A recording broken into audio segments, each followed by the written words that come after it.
The Vermin Exorcist. It was the day I returned home for the first time in years, when the shadows began to stretch. I parked my battered truck on the cracked, weed-riddled driveway, where once my family had celebrated my childhood milestones. Now the air felt heavy with unspoken words, a tapestry of disdain woven into my skin, long before I even set foot in the house that had watched me crumble. I remember the laughter, sharp and splintering. As my father read my final report from the pest control agency, he slammed the paper onto the dining table, its edges curling upward like the mocking eyebrows of my family. "You really think you can exorcise bugs, Kyle? You've lost your mind." My mother chimed in, her voice thick with concern. "You need to let this ridiculous obsession go before it ruins you. It's unhealthy."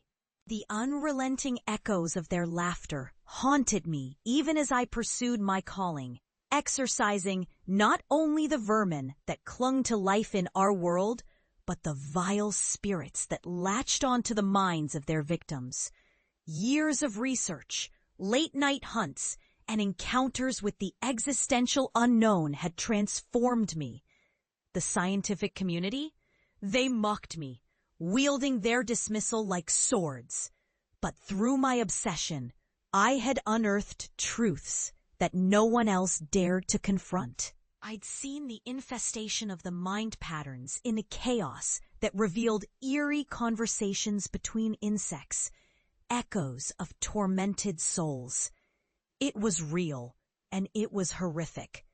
As I stepped over the threshold of that old house, the familiar scent of burnt coffee and stale air seeped into my nostrils. The walls seemed to pulse, and I could feel the house breathe, almost as if it recognized me. I half expected an audience of angry spirits, ready to defend their realm against this intruder who'd returned to taunt. My family appeared, hesitant. My younger sister Emily stood at the back, her arms crossed defensively. The mockery that had once been a chorus of jeers now turned into a symphony of uneasy silence, and I took a deep breath, locking eyes with my parents. "I'm back," I said, feigning confidence, but inside I felt that familiar tightening in my chest. A cage where their beliefs had once entrapped me, and I've brought something with me that you won't soon forget. "What? More of your nonsense?"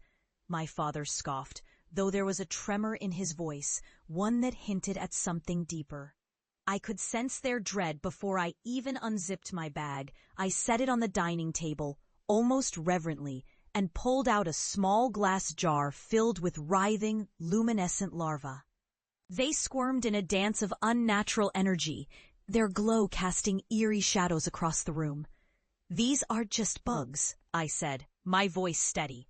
"They are carriers of a malevolent force. They infect thoughts and feed off fear. They're a warning of the darkness that stretches beneath the surface of existence." The laughter faded from their eyes, replaced by something akin to horror. But my mother forced a scoff. "You expect us to believe these are real? This is just some trick of the light, isn't it?" I leaned closer, the jar inches from her face, my breath a mere wisp against the glass. "You wanted proof? Watch." I opened the jar, releasing a few larvae into the air, and within moments, the room transformed. Suddenly, little whispers filled the space, soft yet insistent, like the rustle of leaves in an unwelcoming breeze. My family gasped, their eyes darting around the room, searching for the source of the sound. "Help us," they murmured in unison, the voices growing louder, merging with the howls of wind outside. I had learned to listen to decode the cacophonous chatter of the infested. The larvae had become conduits for the souls lost to the veil between worlds, and now they sang their dark lament. "They are trapped," I urged, feeling the weight of their gaze shift from disbelief to dread. "Trapped in the cycle of infestation, just like you wanted to trap me." As the last syllable left my lips, The room felt charged, the air thick with the weight of understanding. My father's bravado cracked, his fingers trembling against the table. This is madness, he stammered. But his body recoiled as if the spirits had reached out to him. I watched them unravel as the whispers became a shrill cacophony. The larvae crawled toward them, their essence threading through the family's fears, twisting their minds. I could see the realization dawn in their eyes. This was no longer a joke. They were now the subject of my studies, the embodiment of their own dismissive past. Slowly, I felt a sense of vindication wash over me. They had dismissed my passion as insanity, yet here they were, the very evidence of my truth laid bare. The shadows danced around us, and I stood resolute. "What did you want from me?" I whispered, half to myself. "You wanted me to be normal." But normal is a cage that will never hold the horrors of this world at bay. In that moment, I knew the truth. They had never really understood me, and I had sacrificed my sanity to uncover the darkness that they had pretended didn't exist. The burden of my obsession had become both my cross and my crown.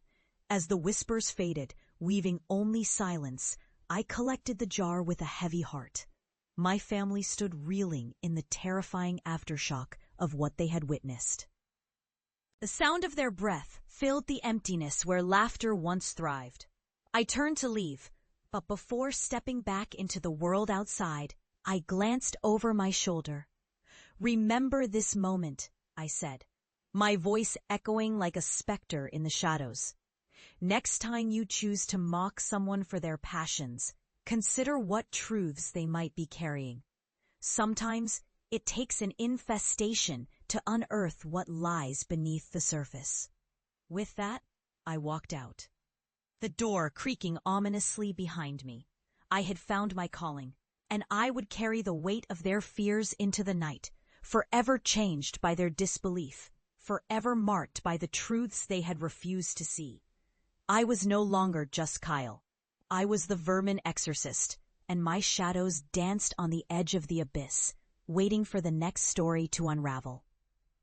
Alas, sponsor, it sounds like you're looking for a chilling story about someone whose dedication to the horrifying and unexplained is ridiculed by their family, only to be vindicated in a terrifying way.